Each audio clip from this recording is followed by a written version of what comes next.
Howdy, folks. It is Diecast Buffet here again. What a crazy Daytona 500. William Byron gets it done. Hendrick Motorsports wins their first Daytona 500 since 2014, which was Dale Earnhardt Jr. winning in the 88 car. Wow. It is the fourth Daytona 500, I believe, won by the 24 car. The last was the 2005 running of the race. And man, that was freaking cool, guys. Make sure to pre-order that Daytona 500 race to win diecast. I can almost guarantee you it's going to probably get made. So make sure to pre-order in the 164 scale, 124 scale. They'll probably have a buttload of different finishes for it. Exalta loves to do their special finishes. So make sure to pre-order that over there at Circle Diecast. You can use code Diecast Buffet, save on shipping. So let's talk Daytona 500. I'm going to try to wrap this up quickly. I got the Xfinity race tonight. I'm hyped. Let me just say, I'm really excited the Xfinity race actually got postponed because I was going to have to work out at midnight.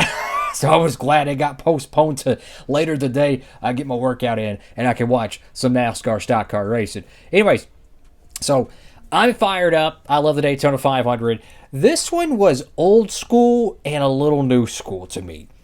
The pack racing reminded me so much of 2001, where they're just got these gargantuan, huge packs, and they're not bump drafted, but they can push a little bit if they need. And you want to talk in just terms of aesthetics of pack racing, the next gen might be the best since the 2001 package at the 500, because they can stay 2, maybe even 3 wide lap after lap after lap, and they don't lose that momentum that we saw so many times in the Gen 6 cars. And obviously with Gen 5, since the nose and tails were completely flat, you could pretty much bump draft until they started restricting the airflow, which overheated the cars.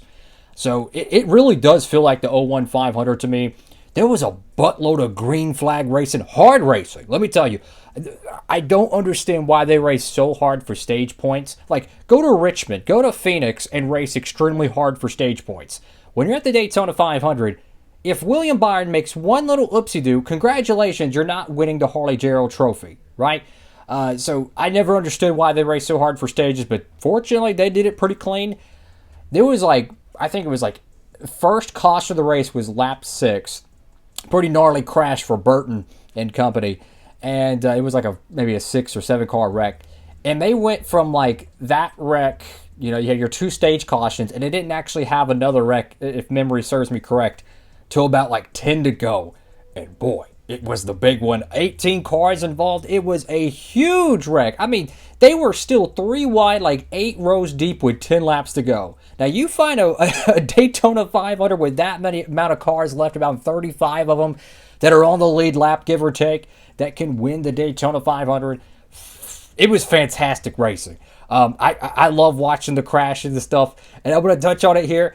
I absolutely love the truck race. I love the ARCA race. I know people are like, oh, it's the worst racing ever. I'm just going to speak for myself, and I respect everyone's opinions. I love Wreckfest. I do. I don't care. I love Wreckfest. That's just me. I'm different. I love seeing the carnage of the truck race. I love seeing the carnage in the ARCA race. I enjoyed it 100%, and I'm not even being sarcastic. I genuinely did enjoy it. Back to the 500.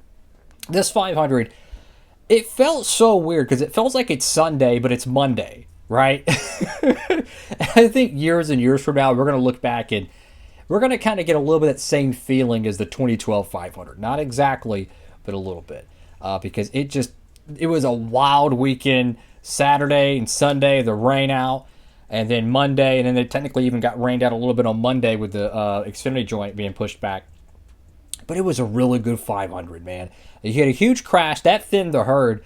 And I'm starting to look at all the cars eliminated. I mean, it looked like all the Toyotas were, or at least the competitive ones, were knocked out. Blaney's knocked out. Logano's knocked out. Brad's knocked out. Heavy hitters. This one was literally a layup for Chevrolet. And surprisingly, they didn't drop the bag. And it pretty much became almost a photo finish between Byron and Bowman getting the lead when the caution came out, which literally happened right at the start-finish line. So it could have went either way. We've seen this at the 2022 All-Star race where they screwed Blaney and made sure the caution came out right before he crossed the stripe. We've seen Zane Smith have this issue of the Truck Series. But man, it was a fun 500, and William Byron gets it done. It sucks for the Bowman fans because I was really thinking about picking Bowman. I picked Christopher Bell. My other pick I was thinking of a little bit was indeed Brad Keselowski, but I'm thinking about an upset. I'm thinking Alex Bowman. No one expects it. He has no super speedway success besides qualifying. I was thinking about picking that 48 car, and man, he was so close. But yeah, Byron gets it done. It's a great looking paint scheme too. I've been harping on the Hendrick paint schemes. They actually showed up with a good looking car. Like, I'm not even going to front, yo. It looks really good. So I enjoyed it. I thought it was a fantastic 500. Fortunately, they got the whole race in today. They didn't do a partial yesterday and refired it up. And to add a little bit more quirkiness to the weekend, the Xfinity race is going to follow the Daytona 500, which is really interesting. And it goes back to what I talked about in my last post-race reaction video, or actually the one before it, about the Busch Clash. And I said this is a very unprecedented time in NASCAR weather history. And the reason why, and I'll touch on it quickly, we saw the Chicago street course race, the Xfinity race, ended before halfway and made official. Crazy situation, but that was unprecedented.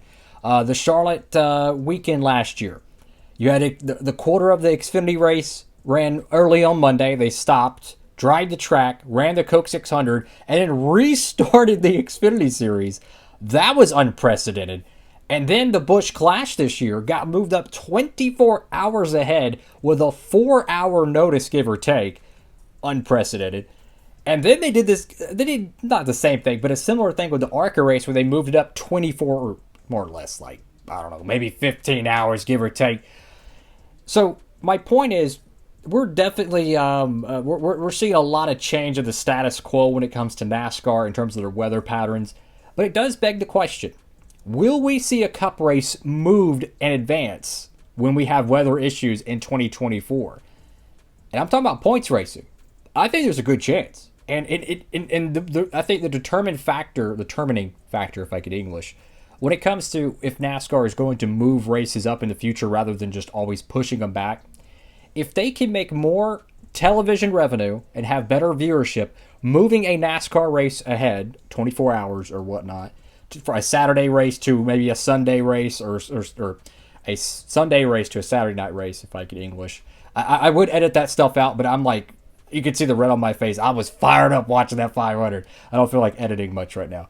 Anyways, if the ratings are better moving it up 24 hours compared to postponing it to like a Monday or something, they'll start doing it. But if the ratings don't show it is working, they won't. So that'll be interesting to see in the future that as a NASCAR fan, you might actually have to start planning, oh crap, yeah, the Kansas race is going to be on Sunday, but there's a monsoon coming in. I better prepare for a Saturday doubleheader of Xfinity and Cup or whatnot. It could be something in the future to see. But regardless, what a fantastic Daytona 500. Congratulations to the Hendrick Motorsports camp. And I'll end the video on this. Chase Elliott had a great shot to win that 500. And boy, his teammate, man, he blocked him. I don't know what happened to Elliott, but I think he had wheel damage or something because he was slow. But Kyle Busch kept trying and trying. I give him credit. But man, Bowman didn't do him any favors. And Bowman had to do that. That's the reality about the 500. Sometimes you have to block your teammate. You got to screw him over to get that second place finish in the 500. That's why we all tune in. Thank you all for watching. Comment down below what y'all thought about this race. The whole Speed Weeks. Hey, I wanted Speed Weeks to be longer, and fortunately it kind of did with Mother Nature kind of just taking a dump on the Daytona Speedway. Anyways, that's all for now. Make sure to pre-order that Race to Win diecast. It's going to be fantastic. It's a white car, so there's probably going to be a lot of dirt and grime and all kinds of good stuff on it. That's going to be fun. Diecast Buffet. Have a blessed one. Signing off.